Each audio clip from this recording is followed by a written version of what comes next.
Bismillahirrahmanirrahim. Assalamualaikum warahmatullahi wabarakatuh. Waalaikumsalam warahmatullahi wabarakatuh. Rabbi Rabbi Rabbi Yassir Rabbi Wahlul 'uqdatam min lisani yafqahu qawli. Alhamdulillah, marilah kita senantiasa bersyukur kepada Allah SWT yang telah melimpahkan karunia-Nya sehingga kita dimudahkan hadir di majelis ini. Majelis yang insyaallah kita berhubung salat seribu dan semangat untuk ilmu insyaallah. Mudah-mudahan hari ini kita bisa mengatakan kita dari Allah Subhanahu dan yang selawat dan salam agar kita curahkan kepada Nabi Muhammad sallallahu alaihi wasallam yang kita nantikan syafaatnya melalui ibu bagaimana kabarnya? Tidak ada alhamdulillah. Mudah-mudahan berusaha dalam rahmat Allah Subhanahu dan menjalankan perbuatan bersama-sama bisa dari semua selalu yang sehat dan dunia selalu berkah dan dari pahala yang berkah. Amin ya rabbal alamin. Pada minggu pada saat ini di mana kita surga orang kunci surga. Kemudian pada minggu agar mendapatkan kemuliaan Allah kita mulakan dengan bersama bersama-sama. Bismillahirrahmanirrahim. Terima kasih. Bismillahirrahmanirrahim. Assalamualaikum warahmatullahi wabarakatuh. Alhamdulillahi rabbil alamin alladzi bi ni'matihi tatimmus shalihat hamdan katsiran thayyiban mubarakan fi kama yuhibbu rabbuna wa yarda. Asyhadu an la ilaha illallah wa asyhadu anna Muhammadan abduhu wa rasuluh. Ya ayyuhalladzina amanu taqullaha wa qulu qawlan sadida yuslih lakum a'malakum wa yaghfir lakum dhunubakum wa may yuti'illaha wa rasulahu faqad faza fawzan 'azima amma ba'd. Rabbi shrah li sadri wa yassir li amri wahlul 'uqdatam min lisani yafqahu qawli. Allahumma anfa'na bima 'allamtana wa 'allimna ma yanfa'una wa zidna ilman. Amsayna ala fitratil Islam wa ala kalimatil ikhlas wa ala dini nabiyyina Muhammadin sallallahu alaihi wasallam wa ala millati abina Ibrahim hanifan musliman wa ma kana minal musyrikin. Sehat semuanya ibu-ibu? Alhamdulillah. Semangat yang alhamdulillah ya. Kita belum pernah bahas tentang keutamaan alhamdulillah ya. Apa sudah ya? Belum ya? Ucapan alhamdulillah kata Rasulullah sallallahu alaihi wasallam tamlaul mizan, akan memenuhi timbangan nanti pada hari kiamat. Maka ketika kita mengucap alhamdulillah, jangan gimana Bu kabarnya? Alhamdulillah ya, gitu ya. Pakai gitu. Seperti tidak semangat, tapi ini alhamdulillah artinya segala puji bagi Allah. Ucapan alhamdulillah Rasul mengajarkan ketika kita melihat satu kenikmatan, ya, kenikmatan ibu-ibu dalam keadaan sehat, ibu-ibu termasuk orang-orang yang terpilih, ya, di saat hujan itu enak-enaknya kemulan ya Bu. Kalau nggak kemulan ya ada yang lagi goreng pisang, minum teh bareng. Kok ibu mau-maunya nggak pada mau ngeteh, malah pada mau menuju ke taman-taman surga. Mudah-mudahan langkah ibu-ibu menuju majelis yang mulia ini senantiasa mendapat keberkahan dari usia ibu-ibu semuanya. Salawat dan salam semoga senantiasa tercurah kepada uswah hasanah kita Nabi Agung Muhammad sallallahu alaihi wasallam beserta keluarga, sahabat serta pengikutnya yang senantiasa istiqomah hingga datangnya hari kiamat. Baik ibu-ibu yang dirahmati Allah, kita akan bahas tentang birrul walidain adalah bentuk pintu surgamu, gitu ya, Masya Allah. Ibu-ibu yang dirahmati Allah, Allah banyak sekali menjelaskan dalam ayat-ayatnya tentang kewajiban kita untuk birrul walidain. Birrul walidain itu malah diperintahkan oleh Allah di banyak ayat ya. Di dalam surat Al-Isra ya, ayat yang ke-23. Allah berfirman, A'udzu billahi minasy syaithanir rajim. Wa qada rabbuka alla ta'budu illa iyyah wa bil walidaini ihsana.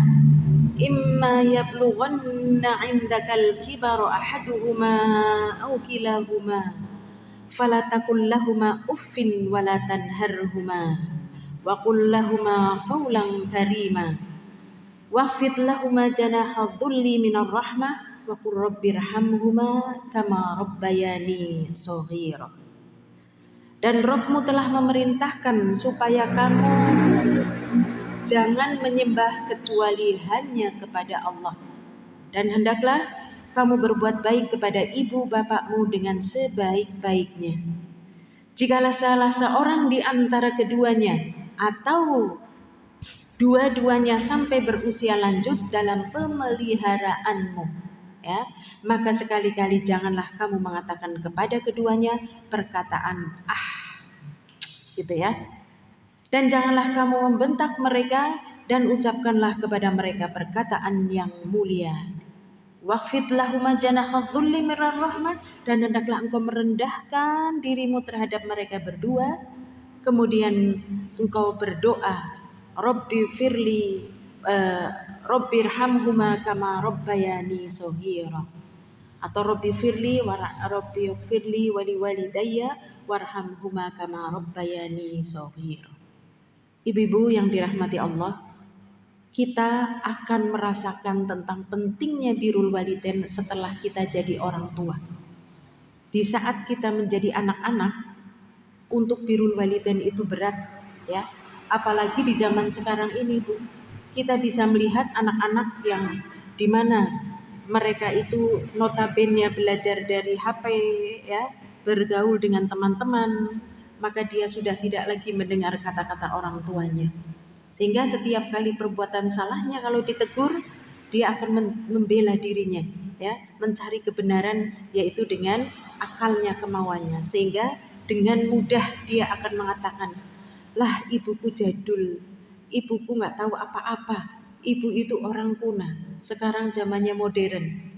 Tapi begitu kita sudah menjadi orang tua, di saat kita langsung mengatakan bahwa iya ya, aku sudah jadi orang tua, ternyata aku dibegitukan oleh anakku, aku sakit, di saat itu dia mulai sadar bahwa dia harus birrul walidain. Mudah-mudahan kita tidak termasuk demikian ya, tapi kita sudah birrul walidain sudah dari dahulu. Ya, karena apa? Rasulullah Shallallahu Alaihi Wasallam beliau bersabda, birru abaakum tabirrukum abnaakum. Hormati orang tuamu, niscaya engkau akan dihormati oleh anak-anakmu. Jadi ibu yang dirahmati Allah, orang tua bukan saja menjadi pintu surga, hanya itu maknanya apa? Tetapi sungguh yang namanya surga, kata Rasulullah Shallallahu Alaihi Wasallam, surga itu dimasuki atau diliputi oleh sesuatu yang tidak disenangi oleh hawa nafsu. Jadi kita bakti sama orang tua tuh sulit, berat, angel. Apalagi kalimatnya ketika keduanya dalam pemeliharaanmu di usia lanjut. Biasanya orang tua di usia lanjut, yaitu contoh, orang tua kita di usia 80, itu biasanya kita sudah berusia kurang lebih 50-40, ya. Biasanya sudah seperti itu. Maka kita yang sudah menjadi orang tua dan masih memiliki orang tua, itu sungguh nikmat yang luar biasa.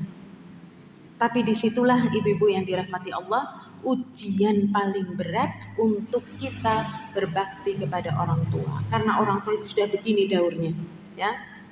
Anak-anak mulai dari bayi, anak-anak, remaja, dewasa, tua, terus mulailah renta. Ini sama saja kondisinya lemah. Yang membedakan apanya, Bu? Baunya, ya. Satu bau kayu putih, yang satunya bau pesing gitu ya. Masya Allah. Anak-anak, orang tua kita dahulu menghantarkan kita itu untuk dia hidup, untuk dia menjadi manusia yang kuat dan tangguh. Tapi ketika kita menjadi anak, melihat orang tua, anak-anak itu justru akan mengantarkan orang tuanya menuju kematian. Bukan untuk menuju hidup, tapi menuju kematian. Makanya tidak sedikit ada banyak anak-anak yang dia itu merasa lelah, capek ya merawat orang tua. Yang justru di usia tua, orang tua itu banyak yang menguji. Ada yang linglung, Bu. Piring masih di hadapannya bilangnya, kalau ada orang ke situ bilangnya, aku nggak dikasih makan dari pagi gitu ya. Padahal piring masih di situ. Aku tidak pernah dikasih minum, aku nggak pernah ini. Padahal baru saja keluar, ya. Maka ini kondisi orang tua yang menguji. Ingat ibu-ibu yang dirahmati Allah, berbakti kepada orang tua selain perintah Allah, berbakti kepada orang tua itu adalah sifatnya para nabi, para orang-orang solih, para sahabat. Ya, Masya Allah, kalau kita mendengar kisah-kisahnya sahabat, bagaimana dia saking berbaktinya kepada orang tua, sungguh sangat menakjubkan. Ya, nah ini, makanya ibu-ibu yang dirahmati Allah, kita itu siapa? Saya akan contohkan ada salah seorang ulama besar, namanya Huwaiyah. Huwaiyah itu memiliki ibu, yang ibu itu agak setengah saraf gitulah ya. Huwaiyah itu sedang mengajarkan pelajaran ilmu di para jamaahnya yang begitu banyak. Tiba-tiba ibunya keluar sambil membawa pentong, tahu pentong ya Bu? Huwaiyah, pulang kamu pulang. Itu ayamnya diempani, Masya Allah. Dan Huwaiyah tidak mengatakan, ya Bu, sebentar ya Bu. Para jamaah, kita tutup kajian sampai di sini. Masya Allah. Dia langsung lari menghampiri ibunya hanya untuk ngempani ayam. Masya Allah. Di zaman sekarang orang-orang yang sudah namanya besar mungkin ya, ketika dipanggil orang tua di telepon saja kadang-kadang, aduh ibu nggak tahu apa ya, nek jam segini nih aku lagi ngajar ya, waliyatubillah. Atau mungkin sengaja dia dibuka di loudspeaker begini ya, lalu dia mengajarkan supaya ibu tahu, nih Bu, aku tuh lagi ngajar. Allahul musta'an. Astagfirullah wa atubu ilaih ya. Jadi ibu yang dirahmati Allah, berbakti itu termasuk daripada sifat daripada para nabi. Di antaranya para nabi yaitu Nabi Yahya dengan berbagai sifat mulia. Di antaranya bahwa beliau termasuk anak yang berbakti kepada kedua orang tuanya. Allah berfirman, "Ya Yahya, khudhil kitaba biquwwah wa atainahul hukma sabiyyan wa hananan min ladunna wa zakah wa kana taqiyya wa barrum biwalidayhi wa lam yakun jabbaran 'asiyya." Wahai Yahya, ambillah Taurat dan dengan sungguh-sungguh, dan kami berikan kepadanya hikmah selagi dia masih anak-anak dan rasa belas kasihan yang mendalam dari sisi kami. Dan dia adalah seorang anak yang bertakwa dan banyak berbakti kepada kedua orang tuanya. Ya, ini kisah Nabi Yahya. Ada juga Nabi Isa alaihi salam, wa barrum biwalidayhi wa lam yaj'alni jabbaran sakiyya. Dan dia berbakti kepada ibuku dan dia tidak menjadikan seseorang yang sombong lagi celaka. Ya. Kemudian Nabi Isa, Nabi Nuh, Nabi Ibrahim, Nabi Ismail. Mereka adalah anak-anak yang dia berbakti kepada kedua orang tuanya. Satu di antaranya adalah kisah Ismail alaihi salam. Suatu ketika Ismail itu menikah dengan seorang wanita. Lalu ayahnya berkunjung. Ayahnya siapa? Nabi Ibrahim. Nabi Ibrahim itu datang ke rumahnya Ismail. Ditemuilah istrinya. Istrinya nggak tahu, ya. Istrinya tidak tahu bahwa yang datang itu ayah mertuanya. Karena laki-laki nggak perlu wali ya. Jadi mereka mungkin benar-benar tidak mengetahui. Ketika ditanya, apakah kau istrinya Ismail? Iya benar, dengan nada judes. Lalu dia ditanya, di mana Ismail? Ismail sedang pergi, Ismail sedang begini. Bagaimana Ismail terhadap dirimu dan kamu terhadap Ismail? Ismail itu orangnya nyebelin, Ismail orangnya begini, menjelekkan suaminya. Lalu Nabi Ibrahim mengatakan, ya sudah, saya mau pulang, sampaikan salamku untuk Ismail jika dia pulang, lalu katakan kepadanya, hendaklah ia segera mengganti palang pintunya. Kemudian Ismail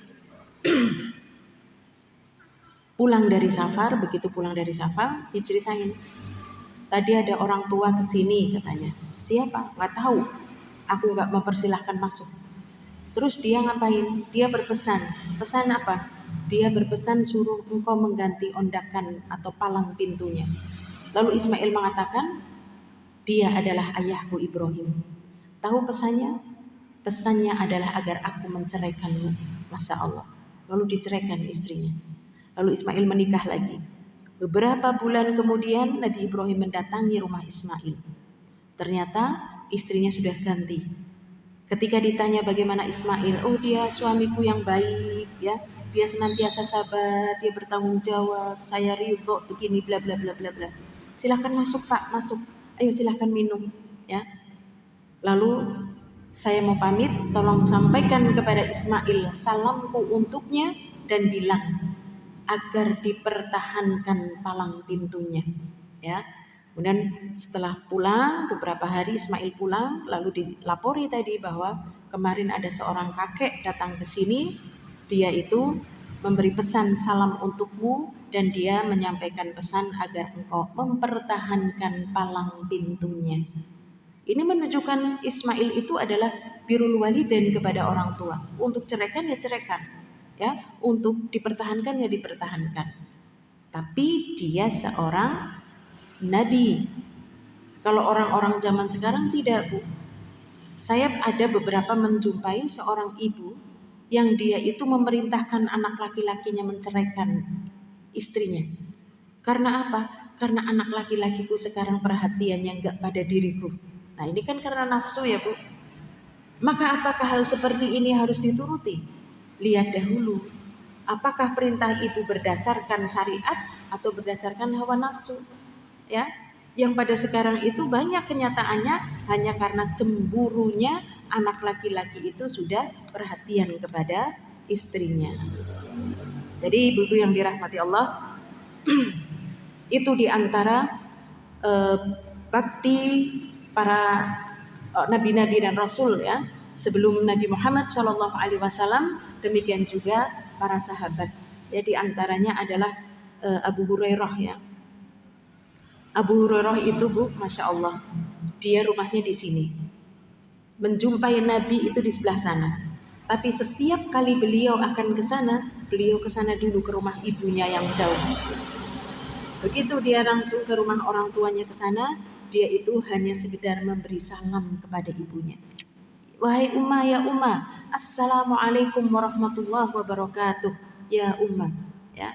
Kemudian ibunya pun mengatakan Waalaikumsalam warahmatullahi wabarakatuh ya waladi, ya. Semoga keselamatan, rahmat dan keberkahannya terlimpah kepadamu wahai ibuku. Lalu ibunya pun menyahut, semoga pun rahmat, keselamatan dan keberkahan juga terlimpah padamu. Semoga Allah merahmatimu sebagaimana engkau telah mendidikku. Ini Abu Hurairah menjawab lagi bersalam, saut-sautan.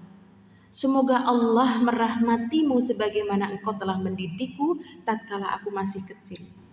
Lalu ibunya pun mengatakan, demikian juga engkau wahai anakku, semoga Allah membalasmu dengan kebaikan dan meridhoimu sebagaimana engkau telah berbakti kepadaku di saat aku telah tua. Masya Allah. Ini ibu yang ridho banget ya Bu. Inilah para sahabat, yaitu Abu Hurairah, bagaimana dia birrul walidain sampai yang dicari hanya ridhonya. Karena dia tahu Bu, kalau Allah sudah menurunkan ridhonya, yang turun itu cuma rahmat curahan rahmat saja itu yang turun. Tidak ada murka, ya. Maka ini ibu yang dirahmati Allah, Rasul sallallahu alaihi wasallam beliau bersabda, "Inna ridallah fi ridal walidain wa sukhtullah fi sukhtil walidain." Sungguh ridhonya Allah itu di atas ridho orang tuanya. Jadi kalau orang tua ridho, Allah itu akan sangat ridho. Tapi kalau orang tua sudah marah, Allah pun lebih murka. Kalau kita mendengar hadis ini, Bu, maka kita jangan sampai membuat orang tua kita tidak ridho. Bentuk ketidakridhoan itu marah, meneteskan air mata, ya, Masya Allah. Apalagi sampai mengucap kata-kata yang orang tua itu tidak ridho. Makanya azab yang disegerakan oleh Allah di dunia ini adalah dari dosa seorang anak kepada orang tua. Maka di saat itu doa orang tua itu bisa diijabah oleh Allah. Maka ini para ibu, para ummahat, ya, kita jadikanlah kita bersyukur kepada Allah Azza wa Jal, yaitu apa? Dikaruniai sebagai seorang wanita. Karena ada yang pada nggak mau jadi wanita. Enak ya kamu ya jadi laki-laki, nggak pernah hamil, nggak melahirkan, nggak menyusui, gitulah ya. Nggak ada yang enak dua-duanya, Bu. Laki-laki juga bertanggung jawab di hadapan Allah, ya. Mereka mencari nafkah dan sebagainya, itu menjadi tanggung jawab besar di sisi Allah Azza wa Jalla. Rasulullah Shallallahu Alaihi Wasallam bersabda, dari Abdullah bin Mas'ud ia berkata,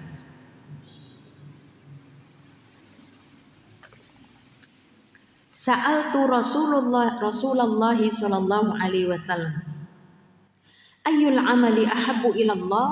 Qal as-salatu ala waqtiha.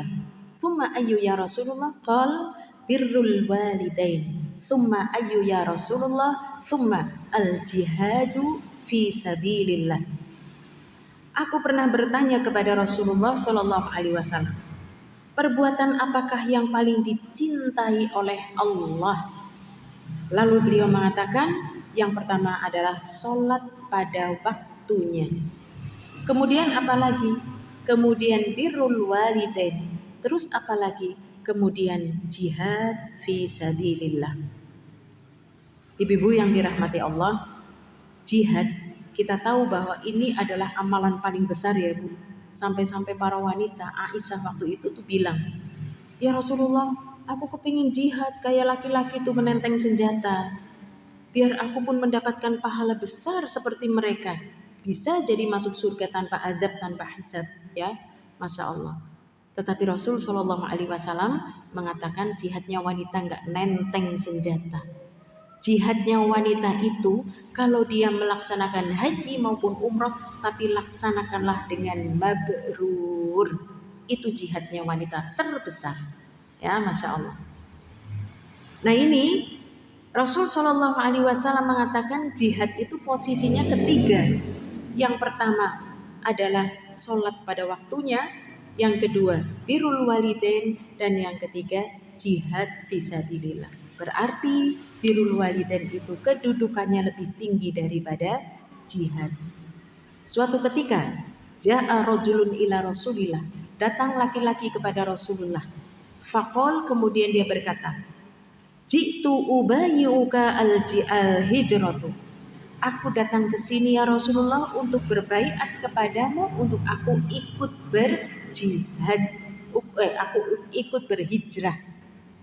Wa taraktu abawai yabkiyani. Lalu aku tinggalkan orang tuaku dalam keadaan dia menangis.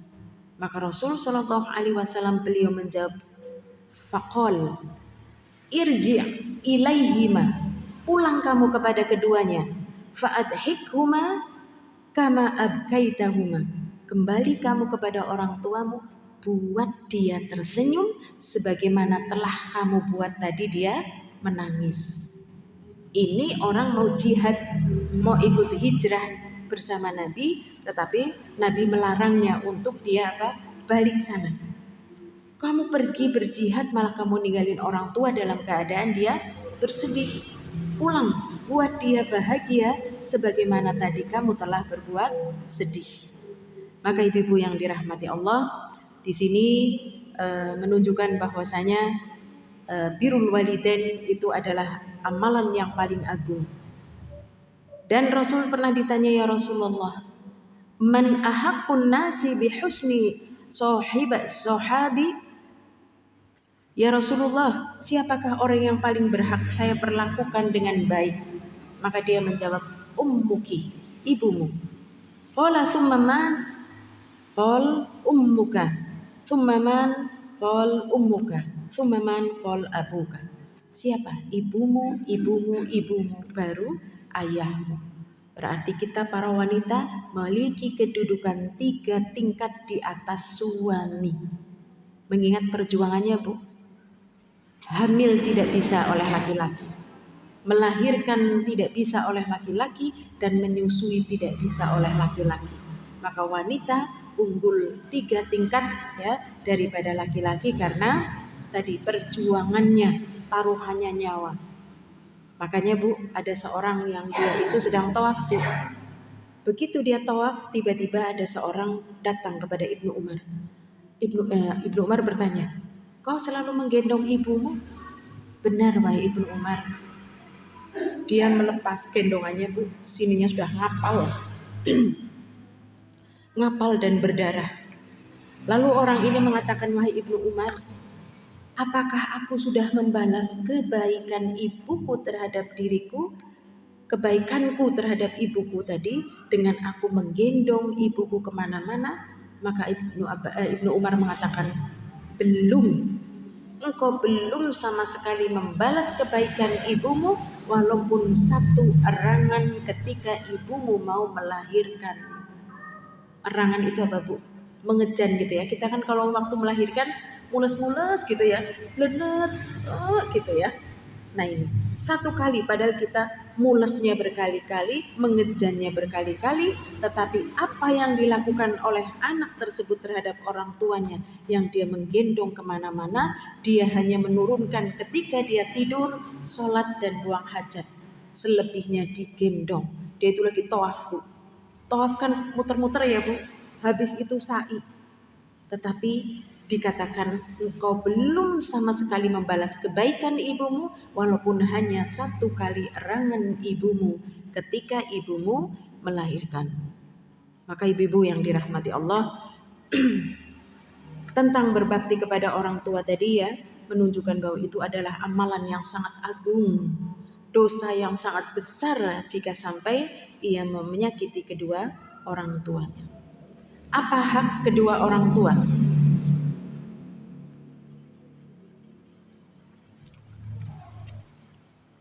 Hak yang pertama, berbakti dan berbuat baik kepada kedua orang tua setelah menyembah Allah. Tadi ya, wa wassaynal insana biwalidayhi husna wa in jahadaka litusyrika bi ma laysa laka bihi ilmun fala tuti'huma ilayya marji'ukum fa unabbi'ukum bima kuntum ta'malun. Kami mewajibkan manusia untuk berbuat baik kepada kedua orang tua. Dan jika kedua orang tua memaksamu untuk menyekutukanku dengan sesuatu yang tidak ada pengetahuan, maka janganlah kamu mengikuti keduanya. Hanya kepadakulah kembali dirimu, lalu aku kabarkan kepadamu apa yang telah kamu lakukan. Ya, jadi hak kepada kedua orang tua itu setelah menyembah Allah. Yang kedua, hak kedua, untuk tidak membentak. Fala taqul lahuma uffin. Banyak orang yang ketika dipanggil oleh orang tuanya, ini anak-anak, Bu, ya, maka ini kajian ini membuat kita itu cross check. Cross checknya apa? Jika hari ini kita mendapati anak-anak kita menguji, domongi angel, katakan sudah pasti aku pernah begitu terhadap orang tuaku. Kita diperintahkan oleh syariat itu jangan mengatakan jangan mengatakan uffin. Tetapi banyak yang mengatakan, dipanggil, Bulana, bantu ibu. Jen, Ibu loh, udah 5 ya, sambil marah-marah lagi anak-anak tidur malah ini terus nanti di depan orang tuanya, mana Bu yang harus aku cuci ya, tapi dibaliknya sudah ngedumel 8 melebihi dari kalimat yang hanya 1 kalimat saja. Ini jangan pernah disangka Bu. Orang tua tidak tahu, orang tua mungkin akan mengatakan dia, aku punya anak yang solih apa-apa manut. Tapi Allah Maha tahu ketika anak itu sebelum datang kepada ibunya dia sudah ngedumel marah-marah ya, mencaci maki ibu. Baru setelah itu dia datang. Maka perhatikanlah ibu-ibu yang dirahmati Allah, hak kedua orang tua ini tidak boleh membentak kepadanya ya. Bentakan itu bisa gitulah ya. Nah, ini sebuah bentakan Bu. Ya Allah, diperintah orang tua seperti itu. Makanya ibu-ibu yang dirahmati Allah, kalau kita mendapati anak-anak kita, segeralah kita beristighfar, segeralah kita mohon ampun kepada Allah, karena anak adalah buah atau hasil daripada yang aku tanam. Dahulu aku telah menanamkan berani kepada orang tua, maka hari ini aku menuai anak-anakku begitu. Malah terkadang Bu, ada ibu yang marah kepada anaknya. Dok, ibu tuh gak kayak gitu sama Eyang. Ibu tuh anak manut banget. Jere siapa ya Bu? Bilangnya manut banget katanya. Lawang hasilnya anaknya begitu. Ini tidak lepas bahwa ini adalah tanaman dari ibunya atau dari bapaknya. Karena anak adalah buah dari ayah dan ibu. Maka kalau kita mendapati anak yang demikian, segera kita kompak sama suami. Mas, istighfar, doakan orang tua, terus doakan orang tua. Rabbi firli wali walidayya warhamhuma kama rabbayani shaghira. Atau kalau masih ada orang tua, segera lari, baktilah kepada orang tua. Nanti anak itu otomatis berubah, ya. Nah, inilah ibu-ibu yang dirahmati Allah. Makanya kalau kita mendapati anak-anak yang mungkin menyakitkan kita ya, seolah-olah seperti anak durhaka, jangan salahkan mereka, terlebih dahulu salahkan diri sendiri, introspeksi, muhasabah, lalu kita mohon ampun, lalu kita bertobat kepada Allah, perbaiki hubunganku dengan Allah ya. Habis itu doakan anak ya, maka anak itu akan baik ya. Karena kalau peribahasa Jawa, siapa yang nandur mesti ngunduh. Iya, siapa yang menanam pasti dia panen. Dan ingat Bu, seorang kalau menanam padi, menanam rumput, tumbuh padi enggak Bu? Enggak ya. Tapi kalau menanam padi, ada rumput enggak? Ada rumputnya datang. Ini menunjukkan bahwa orang yang menanam keburukan pasti dia menuai keburukan. Yang menanam kebaikan saja terkadang keburukan ada yang muncul. Walaupun kebaikan itu akhirnya dapat kita tuai. Ya. Ibu-ibu yang dirahmati Allah, itulah hak kedua orang tua untuk kita tidak boleh berlaku kasar dengan mengatakan ya. Jangan mengatakan apalagi sampai ngerasani wong tua Bu. Saya pernah dengar ada anak-anak pada ngumpul lagi ngerasani wong tua nih. Jeneng wis ora kuat. Kenapa? Siki rewel banget ya ibu ya gitu. Siki yang njaluk apa-apa kudu senyet gitu ya. Siki aku mulanya ngerem. Nah itu Allahul Musta'an. Dahulu ketika kita kecil, saya pernah melihat ilustrasi ya. Ada seorang ayah yang dia sudah tua renta, di sampingnya anak yang sudah dewasa dan matang. Orang tua ini mengatakan kepada pada anaknya, itu apa? Ya, burung. Masya Allah, kalimatnya sudah awalnya burung Pak. Burung. Karena sudah lupa. Lalu orang tua itu beberapa menit kemudian tanya karena dia kresek. Itu apa nak? Burung Pak, itu burung. Burung. Ya. Kemudian suara itu muncul lagi. Dia tanya lagi, nah itu apa nak? Pak, itu burung Pak. Masya Allah. Tahu nggak? Burung. Masya Allah. Yang ketiga sudah bentak. Padahal ayahnya sambil menangis. Dahulu kau jalan-jalan masih usia belum bisa jalan lah ya, masih jalan jatuh. Dia langsung gitu lah ya, seolah-olah mengatakan apa itu, ini kupu-kupu nak, gitu ya. Lalu anak itu nanya lagi, apa yuk, kupu-kupu, ditanya lagi. Sampai 10 kali ayah ditanya oleh anak menjawab dengan senang hati, yaitu kupu-kupu nak, kupu-kupu, lucu ya, yuk kita kejar yuk. Tanya lagi, kupu-kupu. Tapi orang tua sudah bertanya sekali, 2 kali, 3 kali, 4 kali sudah dibentak. Masya Allah. Demikian memang kenyataannya. Kasih ibu sepanjang masa, tapi kasih anak sepanjang galah. Gentar itu seberapa paling panjang ya. Makanya Bu, peribahasa ini pun sangat cocok bahwa orang tua membesarkan kita adalah untuk kita hidup, sementara kita mengurus orang tua untuk orang tua kita mati. Iya kan ya Bu? Dia menuju al-maut. Malah kadang-kadang ingin dan rela orang tuanya meninggal, karena aku sudah terlalu banyak meninggalkan kantor hanya untuk menungguin orang tua sakit yang tidak mati-mati. Wal'iyatubillah. Benar, ini kenyataan. Saya ditelepon waktu itu malam-malam dari teman lah, seorang teman, dia di Cilacap. Dia bilang, orang tuaku kan sudah sakit, dia sudah di rumah sakit, saya udah kasihan banget. Kami sudah kelelahan nunggu, belum lagi aku, katanya.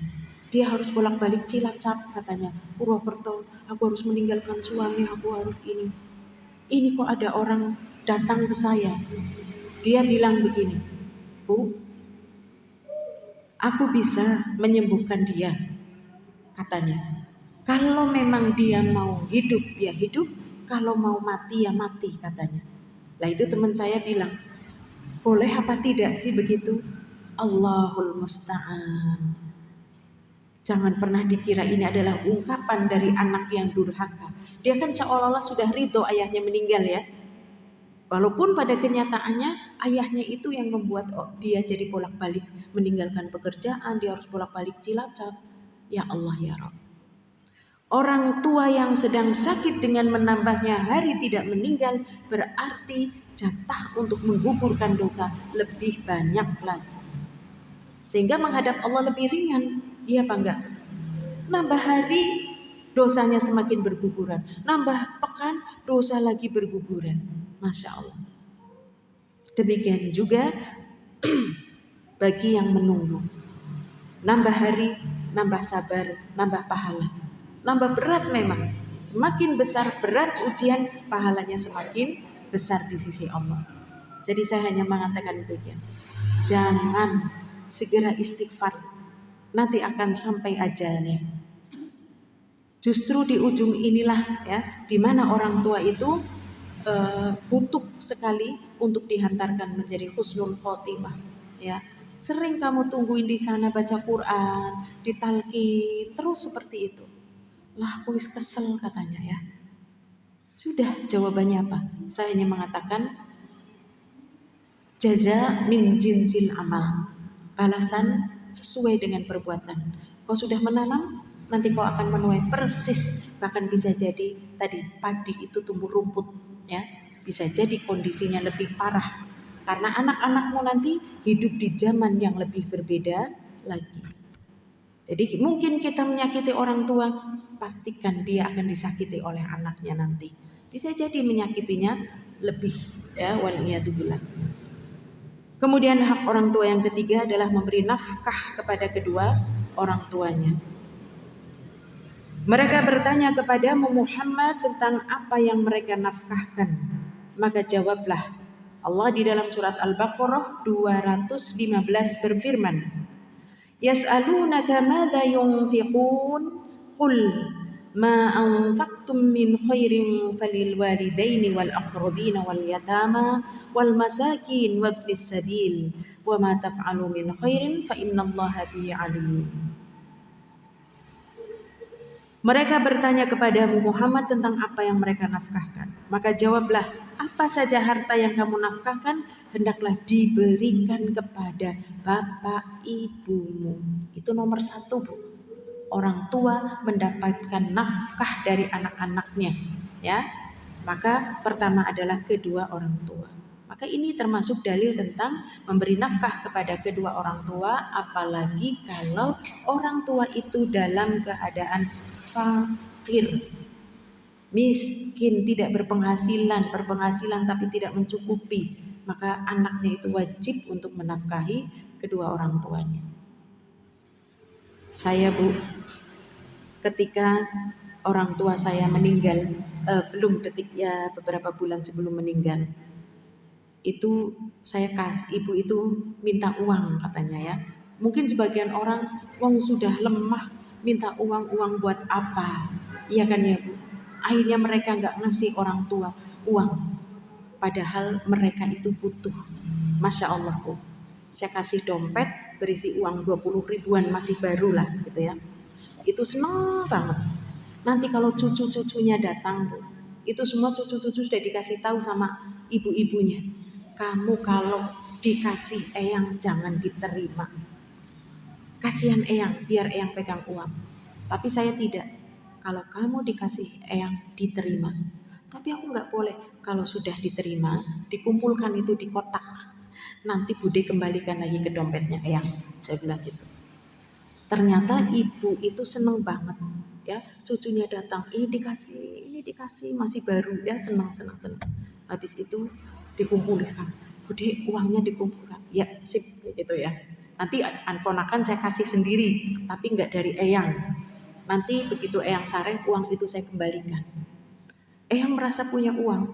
Nanti saudara datang. Nah, kalau saudara yang bukan ring satu, itu saya biarkan, ya.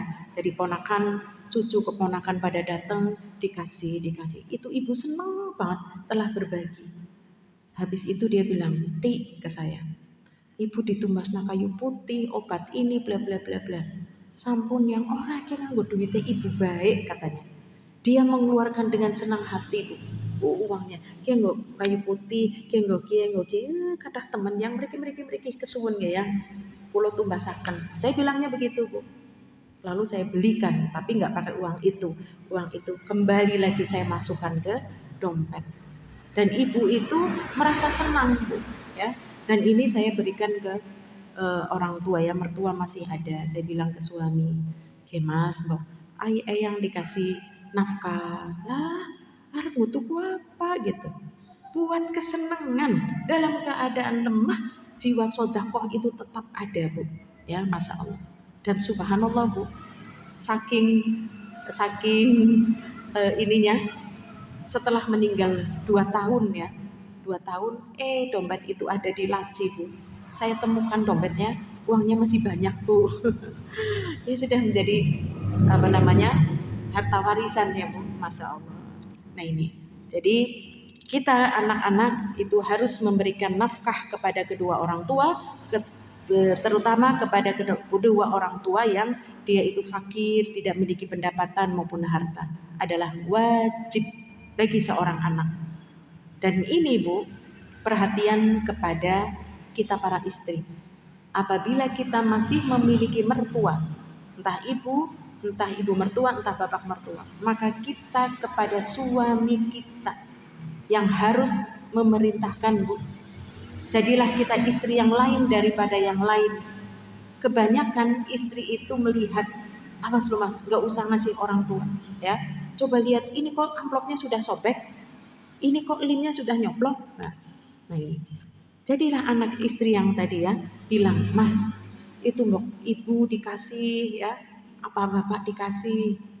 Percayalah, Bu, jika ibu memiliki anak laki-laki, maka nanti anak laki-laki ibu akan demikian terhadap ibunya. Ini saya pernah ada orang curhat, Bu, jauh-jauh dari Cilacap lagi, ya. Ada orang Cilacap, dia bilang begini, Bu Estiva, saya punya anak perempuan. Anak perempuan saya itu sudah nikah, tapi suaminya itu lebih perhatian kepada ibunya, ya. Dia selalu menyenangkan ibunya, istrinya selalu nomor 2, ya. Saya marah, ibunya tuh marah karena anaknya itu sangat disayang mungkin ya, Masya Allah. Akhirnya saya bilang, ya memang harus begitu Bu. Cuman ya dia suami harus adil ya. Boleh dia mendahulukan ibu setelah istrinya dirasa mampu dia untuk sendiri, untuk mandiri sudah mampu, ya sudah, aku lebih mengutamakan ibu. Percayalah Bu, saya bilang, ibu punya anak laki-laki? Punya. Langsung saja posisikan anak laki-laki ibu itu seperti menantu ibu. Yaitu anak laki-laki ibu begitu sayang, begitu hormat kepada ibu, sampai seolah-olah mendahulukan ibunya daripada menantu ibu yang perempuan. Perasaan ibu senang apa tidak? Karena dia tadi marahnya, Masya Allah Bu, benar dari ucapannya menunjukkan dia kemarahan karena menantunya itu lebih mendahulukan orang tuanya. Saya hanya coba ibu sejenak posisikan ibu seperti menantu ibu, ya, ibu seperti ibunya si menantu. Ibu punya anak laki-laki, tapi anak laki-laki sangat bakti memerhatikan ibu. Perasaan ibu senang gak? Ya senanglah katanya. Demikianlah, iya Bu. Jadi istri tidak perlu cemburu. Justru jadilah istri yang mendukung agar suami itu berbuat baik kepada kedua orang tuanya, karena itu akan membuka rizki, ya, rizki yang barokah, keberkahan dalam rumah tangganya. Kemudian hak yang keempat adalah mengutamakan berbakti kepada kedua orang tua daripada sholat nafilah, ya. Sholat nafilah itu artinya sholat apa Bu? Sholat sunnah ya. Sholat sunnah nafilah itu artinya tambahan.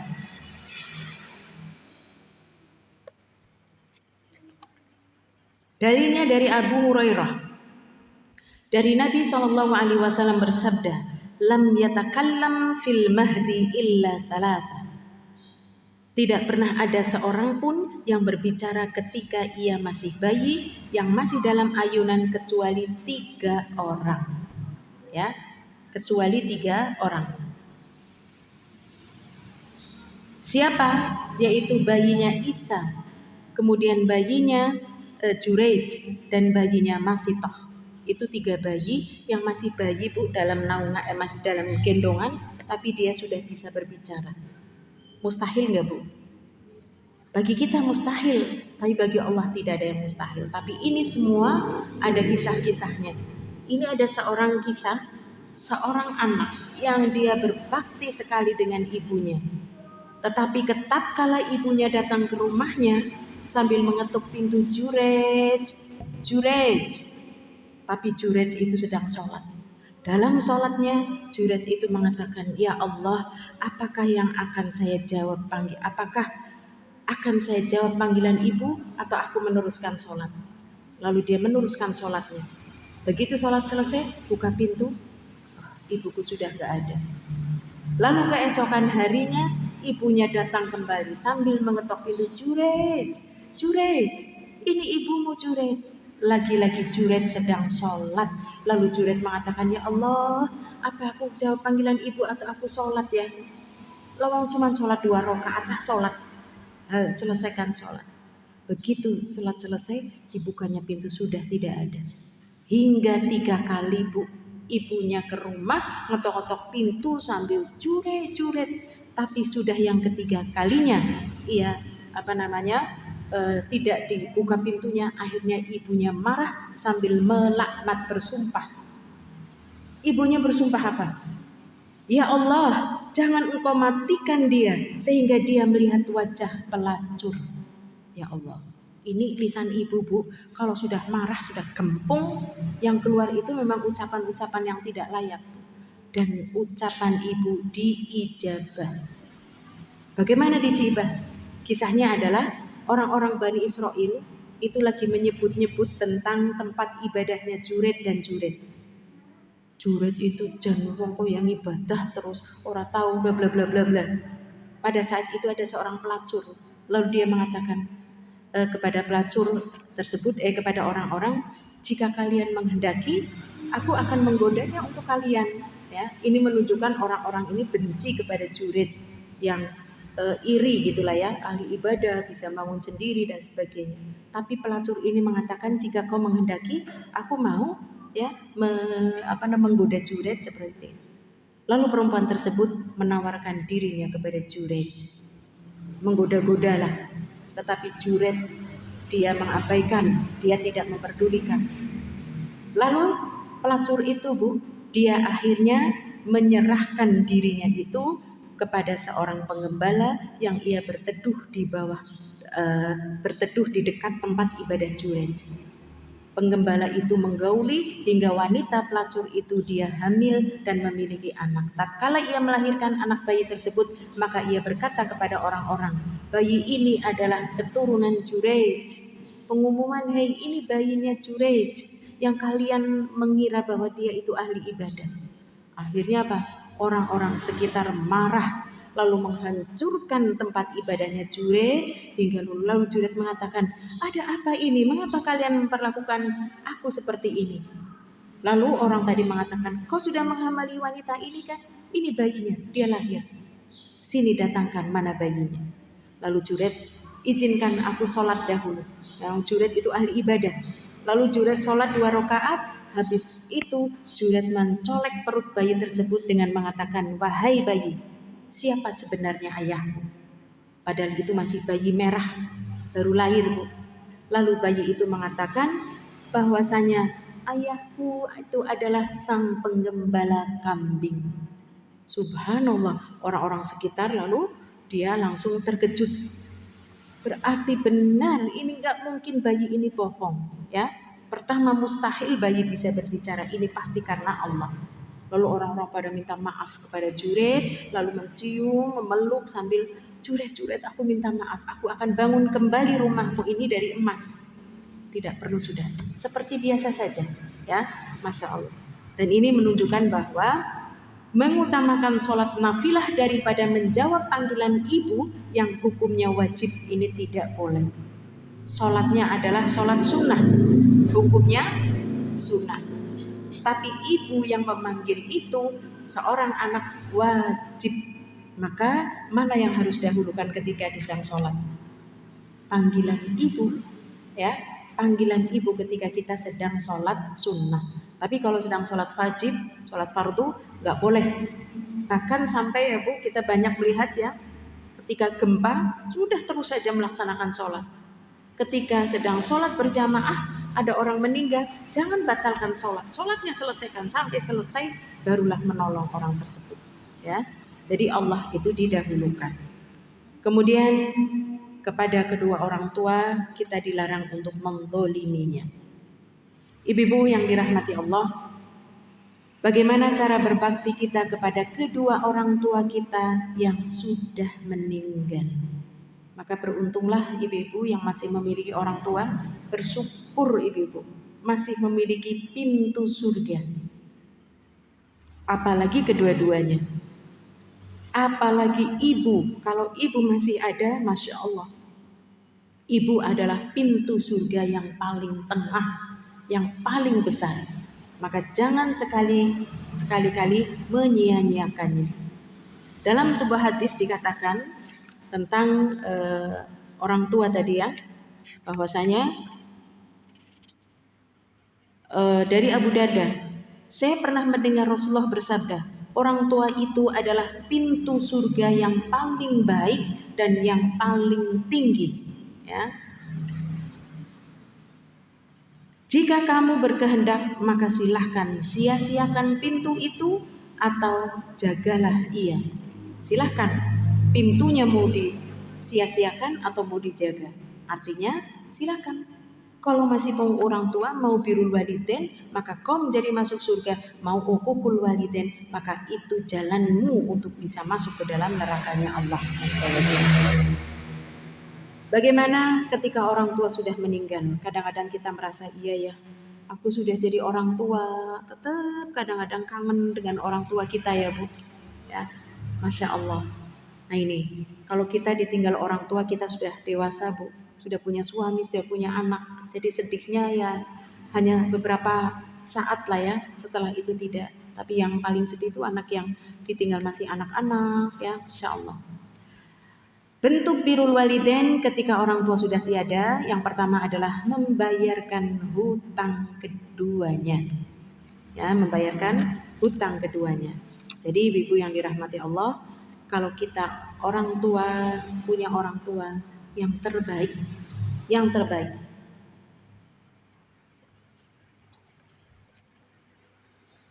nyaur utang orang tua sebelum orang tua meninggal. Jangan setelah orang tua meninggal. Karena kalau orang tua meninggal mungkin tidak terkuak semuanya, atau ada yang mengakui tanpa sepengetahuan orang tua. Karena ini dua-duanya pernah terjadi, Bu. Jadi orang tua mungkin nggak pernah cerita. Begitu orang tuanya meninggal, ini anaknya sudah pada jadi orang semua, Bu. Begitu pulang ada orang yang datang. Dia bilang, dulu ayahmu berjanji untuk memberikanku 5 juta katanya. Karena aku telah begini-begini. Tapi tidak ada hitam di atas putih. Ya, akhirnya anaknya yang merasa bakti dengan orang tuanya keluarkan uang 5 juta. Ada orang lagi datang.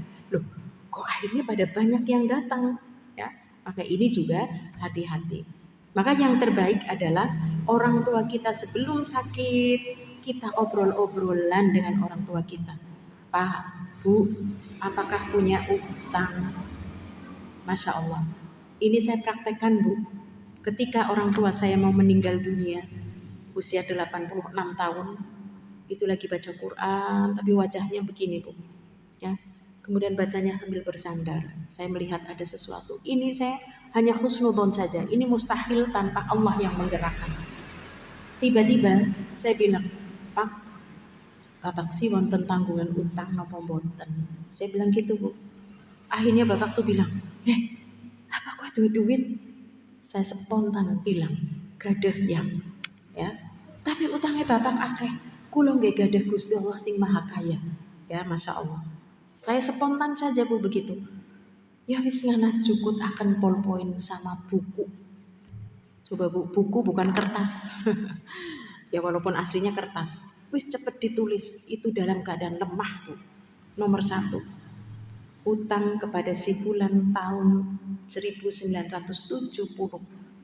Itu sudah 50 tahun yang lalu pada saat itu. Allahul musta'an. Utang nopo yang? Utang aku kekemutan baik.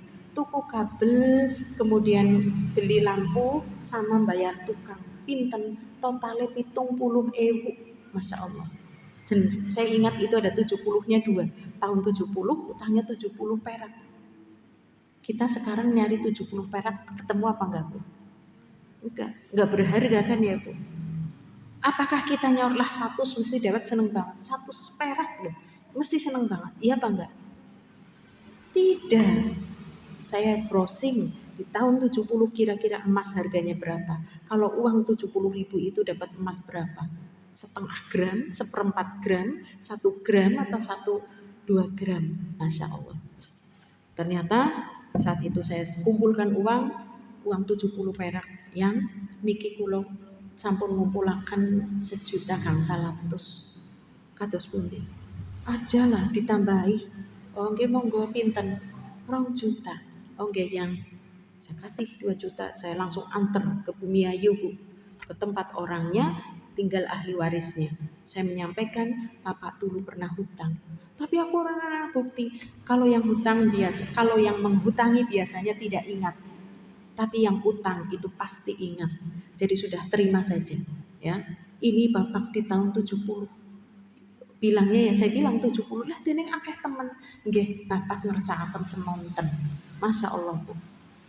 Begitu saya pulang, Bapak sampun, Pak. Wajahnya sumringah, Masya Allah. Dia bilang, aku kira ngadep Gusti Allah ti angget duwe utang aku ora bisa mlebu surga karena utang-utangnya urung disaur. Masya Allah. Saya semangat lagi, terus sinten malih Pak gitu ya. Di antaranya adalah kurang 10.000. Bapak itu beli bako katanya ya. Beli bako kembaliannya 10.000 nggak adanya di bawah. Saya kembalikan ke tokonya, tapi ya nggak 10.000. Tokonya sudah bubar, nggak tahu di mana. Ya, Masya Allah. Sudah saya ganti lagi, saya masukin saja ke kas masjid. Masya Allah. Jadi ini, Bu, intinya cara kita birrul walidain kepada orang tua yang sudah meninggal adalah membayari hutang-hutangnya. Harus semangat, Masya Allah. Saya kemarin persis ini, Masya Allah, pas banget dengan temanya. Ada seorang anak yang dia itu sejak usia SD, dia sudah menjadi pembantu, Masya Allah. Hingga sekarang usianya sudah hampir 50 tahun, dia masih menjadi pembantu. Karena dia orang tuanya sangat miskin, punya anak 8 tapi miskin. Dia lagi bercerita, Bu, saya dulu ya Allah, ibu saya itu begitu meninggal, saya sama adik saya muter. Karena saya tahu ibuku punya anak 8 yang hidupnya miskin. Makanya pantas dia berhutang untuk makan. Saya keliling, Masya Allah. Yang dia ingat di sini di RT, mungkin di tukang rentenir, mungkin di ibu yang kaya, keliling semua, disauri, Bu, Masya Allah. Saya telangsa waktu itu, Masya Allah. Ternyata kamu seperti itu. Dia seorang pembantu dan sekarang masih jadi pembantu. Subhanallah, ya. Jadi saya bilang, oh Masya Allah, jangan pernah diremehkan. Kaulah anak yang birrul walidain, saya bilang begitu, ya. Jadi caranya adalah membayarkan hutang kalau orang tua punya hutang. Dan bagi orang tua, Bu, itu lebih baik mencatat, menulis, ya. Kalau kita malu, karena orang tua itu, Bu, Masya Allah, nggak ingin anaknya menderita, nggak ingin anaknya menanggung hutang orang tuanya. Jadi izin untuk menyampaikan. Tapi kita harus menulis wasiat. Anakku, maafkan ibumu ya. Ibu punya hutang kepada fulanah sekian juta, kepada fulan sekian ratus ribu. Terus ditulis. Nanti begitu kita meninggal, anak-anak kita pasti akan menemukan itu. Dan sebelum harta warisnya dibagi, pertama kali yang dikerjakan adalah melunasi hutang. Ya, jadi kita harus menulis, Bu. Gak usah isin-isin. Daripada kita isin masuk surga. Ada orang isin masuk surga? Ayo masuk surga, maulah isin, ya. Mau masuk surga kok emoh. Karena apa? Tidak mau melunasi hutang. Lalu yang kedua, bentuk birrul walidain setelah orang tua meninggal adalah mendoakan keduanya. Anak yang barokah bukan anak yang telah menjadi uang, yang sukses, yang jadi bos, tapi anak yang barokah adalah anak yang pandai mengangkat tangan mendoakan kedua orang tuanya. Doanya hanya itu, Bu. Apa? Rabbighfirli wali walidayya warhamhuma kama rabbayani shaghira. Jadi ibu-ibu, jangan pernah kita ayem-ayem kalau kita dalam sehari enggak pernah mendoakan orang tua. Berarti kita uququl walidain, kita durhaka kepada orang tua.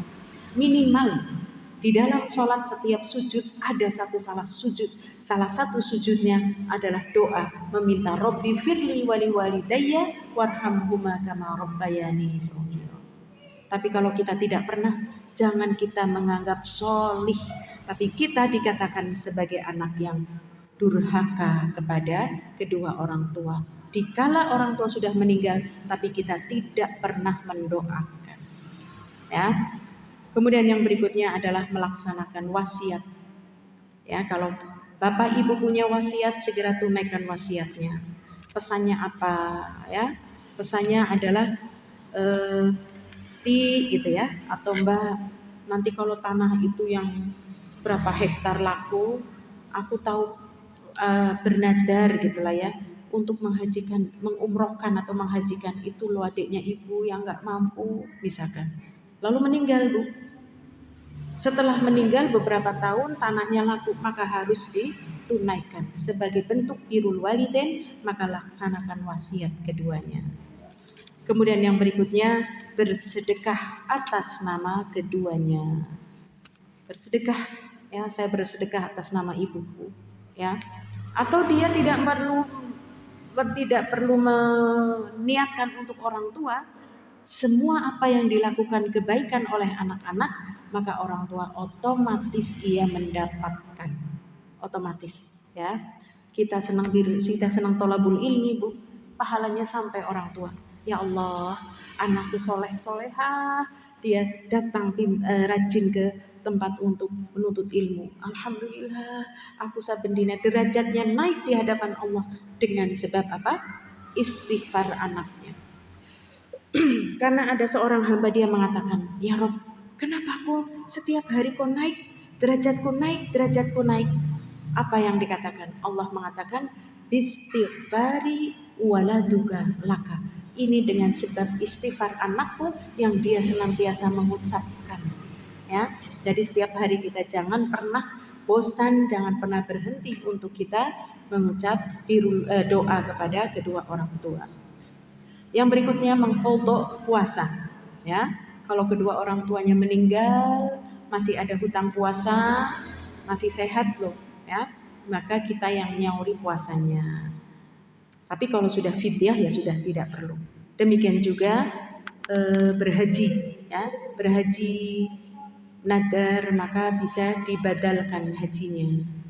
Atau yang berikutnya adalah menziarahi kubur keduanya. Ini sebagai bentuk birrul walidain. Ya, walaupun orang tua nggak tahu kita ke makamnya, ya, kita doakan dia. Kalau tidak ke makam di rumah kita doakan. Ziarah kubur perlu tidak? Perlu. Untuk keutamaannya adalah untuk kita mengingat bahwa nahnu bil athar, kami akan menyusul, ya. Demikian juga orang yang berziarah kubur jadi ingat mati. Kalau dia ingat mati, jadi hatinya lunak, hatinya tidak kaku, mergenggeng gitu ya. Mergenggeng karena apa? Jangan dijaluki maaf kok angel banget gitu lah ya. Ada orang buat salah kok dendam. Nah, tapi kalau sering ziarah, bukan sering ya, melaksanakan ziarah kubur adalah menjadikan hatinya menjadi lunak. Kemudian cara birrul walidain adalah dengan apa? Menyambung hubungan dengan kerabat keduanya, ya. Ingat Bu, al-halatun manzilatul bibi kedudukannya seperti ibu. Maksudnya apa? Keponakan-keponakan kita Bu, itu mereka wajib bakti kepadaku. Kalau kakakku atau adikku yang perempuan meninggal, maka anak-anaknya wajib bakti kepadaku. Karena apa? Aku sebagai pengganti ibu. Tapi ini banyak nggak diketahui Bu. Orang tua anak-anak itu kadang-kadang cuek kepada budenya, kepada buliknya. Padahal ia adalah pengganti daripada ibu. Kalau ibu sudah tidak ada, maka birrul walidain yang paling utama adalah kepada budenya dan kepada buliknya. Ya, jadi menyambung hubungan kekerabatan itulah cara birrul walidain. Itulah ibu-ibu yang dirahmati Allah. Beberapa yang harus kita lakukan ya kepada kedua orang tua. Janganlah kita berbuat durhaka kepada kedua orang tua, karena durhaka kepada orang tua sungguh ada banyak azab yang diceritakan di dalam kisah-kisahnya. Itu yang bisa kita pelajari. Wallahu taala a'lam. Wassallallahu ala nabiyyina Muhammad. Wassalamualaikum warahmatullahi wabarakatuh.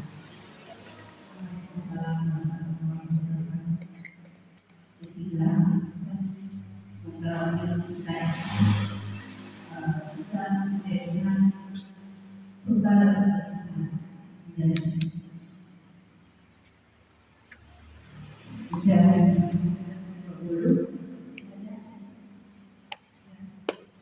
kalau ada yang bertanya silahkan, satu saja. Oh iya, oh dua malah ya, udah boleh.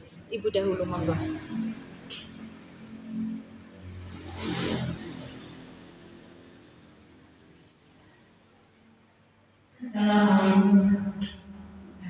Waalaikumsalam warahmatullahi wabarakatuh.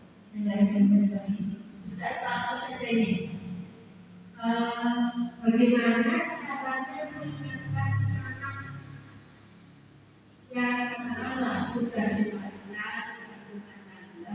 agar memperhatikan orangnya, mensewu, terus nanti aneh, mendengarkan misalkan begini dia tidak suka begitu, jadi mensewu gimana caranya supaya itu lunak. Ya, Masya Allah. Ya. Bismillah. Waalaikumsalam warahmatullahi wabarakatuh. Bismillahi wassalatu wassalamu ala rasulillah. Ada pernah kisah, ada seorang yang berusia sudah 60 tahun. Dia lagi bercerita kepada Ustadz, dia bertanya begini, Ustadz, saya punya ibu yang luar biasa. Kenapa? Ibu saya tidak pernah berhenti menengadahkan tangan untuk berdoa kepadaku. Dan ibuku sampai nangis, aku tetap jadi orang yang bejut katanya. Minum homer, sudah judi dan apa terus ibu saya meneteskan air mata. Saya belum berubah.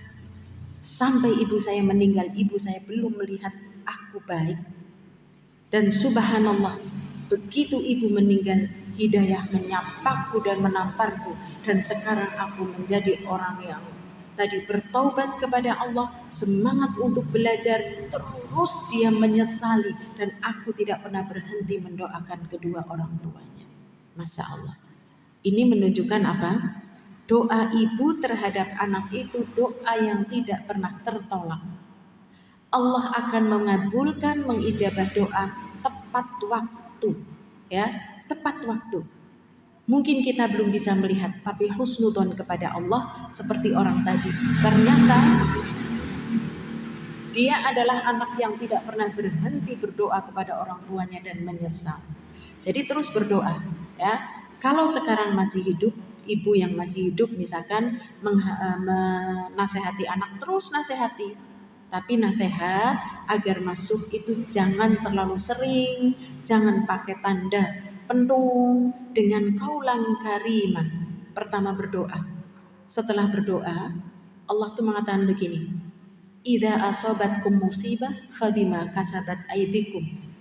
Musibah ujian apapun yang menimpamu karena peran dosamu. Seperti tadi awal saya bilang, kenapa kita punya anak yang nakal, yang diomongi angel, langsung introspeksi diri kita bahwa kita pernah mengecewakan orang tua. Maka langsung saja kita berdoa kepada Allah, Rabbi firli wali walidayya warhamhuma. Lalu kita beristighfar, ya Allah, astagfirullah, astagfirullah. Aku pasti pernah mengecewakan orang tua. Bikin orang tua was-was ketika aku nggak pulang-pulang. Bikin orang tua marah ketika aku dipanggil sampai 3 kali nggak datang. Setelah introspeksi dan kita merasa aku kayaknya nggak seperti dia amat. Ingat, anak adalah hasil dari suami dan istri. Maka kita harus ingatkan suami, ayolah mas, kalau punya masih orang tua, ya birrul walidain. Kalau sudah tidak ada, ayo birrul walidainnya dengan tadi, ziarahi kuburnya, sambung silaturahmi. Kalau masih ada paman bibi disambung, ya. Kemudian istighfar dan berdoa. Percayalah Bu, Allah tidak mungkin mengingkari janji, pasti Allah ijabah. Saat yang tepat kapan? Bisa jadi seperti kisah tadi, ya. Kita belum sampai, tapi kita nggak ingin ya Bu. Kita nggak ingin sampai kita meninggal kok kita belum melihat anak-anak kita soleh, ya. Tapi kita inginnya adalah segera ya Allah. Maka amalan kita pun kepada Allah harus ekstrim, ya, supaya Allah memberikannya secara cepat dan ekstrim, ya. Maka kita punya amalan ekstrim, ya, yaitu tadi mungkin senang melaksanakan amalan-amalan sunnah yang ia sembunyikan, senang bertaubat, beristighfar, ya, mendoakan orang tua, menziarahi kuburnya dan sebagainya. Maka kata Allah, innallaha la yughayyiru ma biqaumin hatta yughayyiru ma bi anfusihim. Allah gak akan merubah keadaan rumah suatu kaum kalau orang-orangnya ini tidak mau merubah. Pertama saya rubah diri saya introspeksi, saya perbaiki hubunganku dengan Allah. Lalu sampaikan juga ke suami, mas, introspeksi, ya, anak ini adalah hasil dari kita berdua. Aku yakin ke orang baik, aku juga orang baik, tapi kita punya salah kepada orang tua, ayo kita istighfari. Insya Allah kata Allah tadi, Allah akan merubah. Ngaten ya Bu? Wallahu a'lam. Iya. Iya, iya. Punya rizki?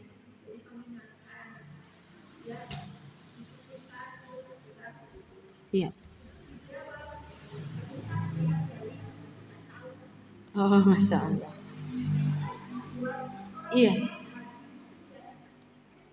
Iya ya betul. Ya, makanya tinggal dirubah kalimatnya. Kalimatnya dirubah. Mungkin kita akan mengatakan, Mas, sudah ada bagiannya fukara masakin kan ya Mas? Bukan lupa sih. Bu, aku sudah tahu. Alhamdulillah ya.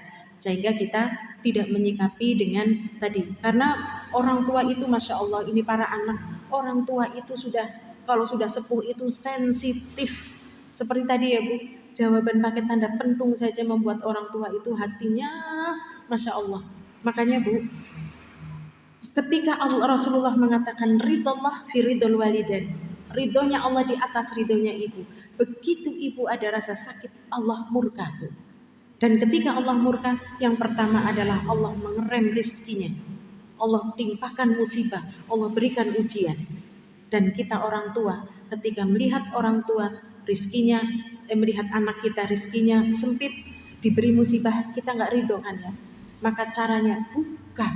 Jangan sampai setiap perlakuan anak itu kita selalu nggak ridho, kita selalu nggak ridho. Tapi tadi kita langsung introspeksi, kita ridho. Ridho itu bukan berarti nggak apa-apa anakku ngeyel, bukan. Ridhonya itu maknanya adalah ini semua terjadi atas izin Allah. Maka harus aku sikapi dengan sabar. Dan sabar yang nilainya 100 di benturan yang pertama, lisannya diam, hatinya pun ridho. Nah ini perlu dilatih ya. Sehingga tadi kalau orang tua sudah tidak ridho Bu, walaupun diam, hatinya kan nangis ya Bu. Allah yang menurunkan azab, Allah yang menurunkan murka. Makanya ridho Allah di atas ridho orang tua, murka Allah pun di atas murka orang tua. Tetap berbaik sangka, Allah tidak akan mengingkari janji. Doakan terus dalam sujudku, Rabbi habli minat sholihin.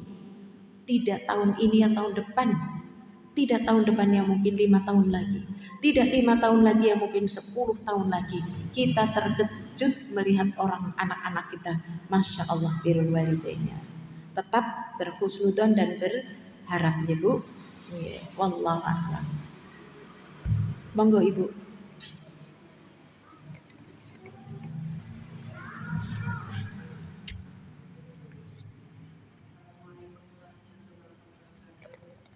Assalamualaikum warahmatullahi wabarakatuh.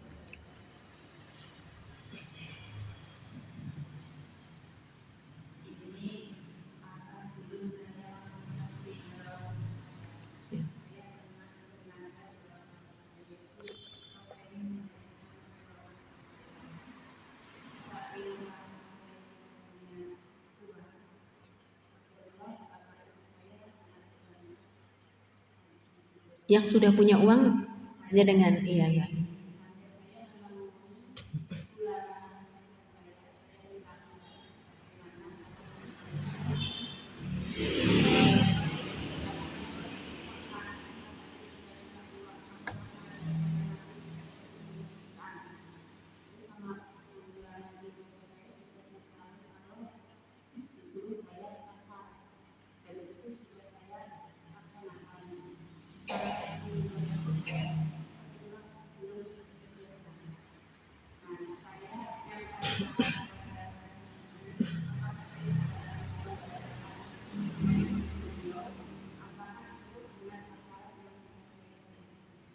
Iya.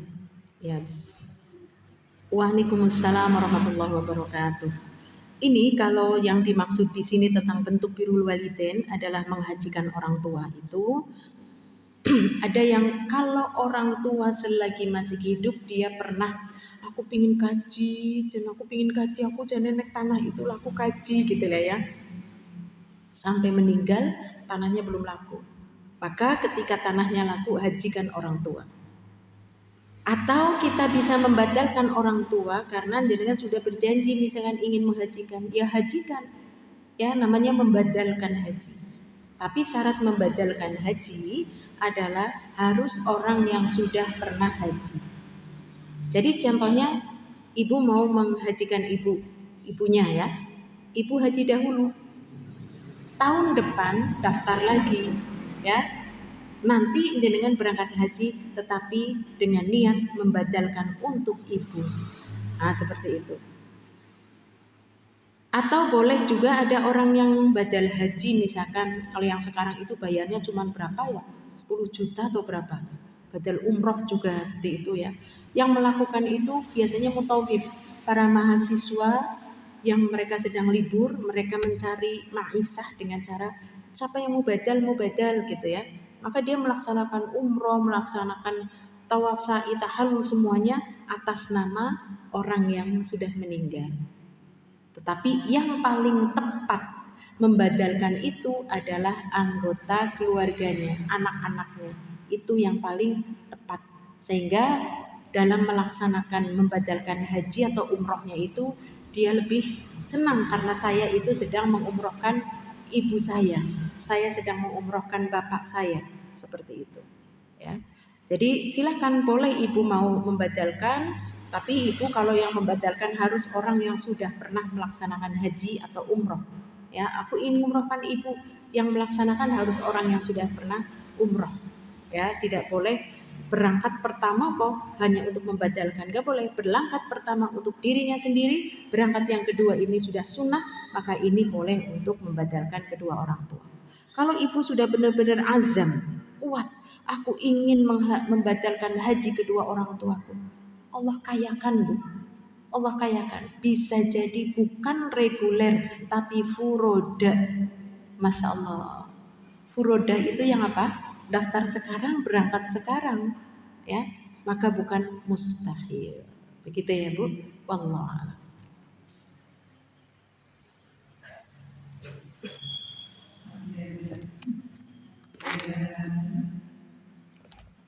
Karena saya selalu ibadah, tentunya itu yang sangat bermanfaat untuk kita bersama dengan dan yang kedua juga semoga kita mampu mendapatkan kebaikan.